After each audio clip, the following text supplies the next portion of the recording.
तो कैसे हैं जनता जी? आप लोग इस देश में कहाँ-कहाँ पे किस प्रकार से आंदोलन कर रहे हैं? कोई फांसी लगा रहा है, कोई मिट्टी के लगा रहा है, मतलब कोई चिता पे लेट रहा है, कोई वेतन बढ़ाने के लिए आंदोलन कर रहा है, कोई नारी सशक्तिकरण के लिए कर रहा है। तो आप लोग तो इन आंदोलनों में बिज़ी हो क्योंकि आपको न्याय चाहिए, परंतु जो आपकी रक्षा करने के लिए बैठाए गए थे, उनके हाथ में देश रूपी खिलौना दे दिया गया है।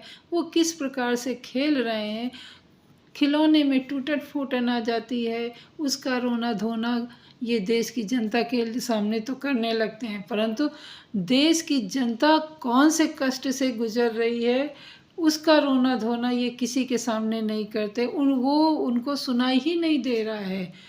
तो जैसे कि एक नादान बच्चा हो, उसका खिलौना कोई ठीक करने लगे, खराब-वराब हो जाए खेलते-खेलते, तो ठीक करने लगे, उसमें वो बच्चा ज़िद्दी आ जाए और शिकायत करने लगे कि देखो मेरा ये खिलौना छीन रहा है। उसी प्रकार कभी कहेंगे मेरी माँ को गाली दिया, कभी कहेंगे मुझे गाली दिया, कभी कहेंगे कि ये बिल नहीं पास हो रहा, कराने दे रहे हैं नारी का सशक्तिकरण।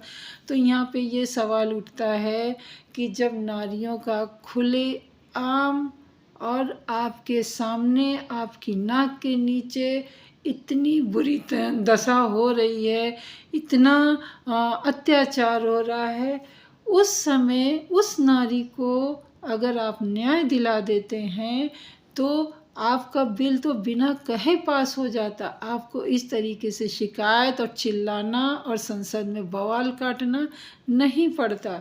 परंतु जो लोग नारियों पे अत्याचार करते हैं, उन्हीं को आप प्रोत्साहन देते हो, फिर रोना रोते आके किस प्रकार के आप मतलब देश चला रहे हैं, समझ से बाहर है।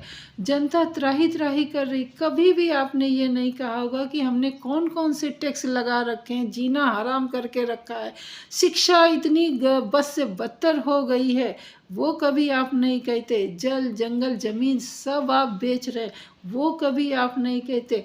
आप तो सिर्फ उद्घाटन में बिज़ी रहते हो, आप तो फ़ोटो खिंचाने पे बिज़ी रहते हो।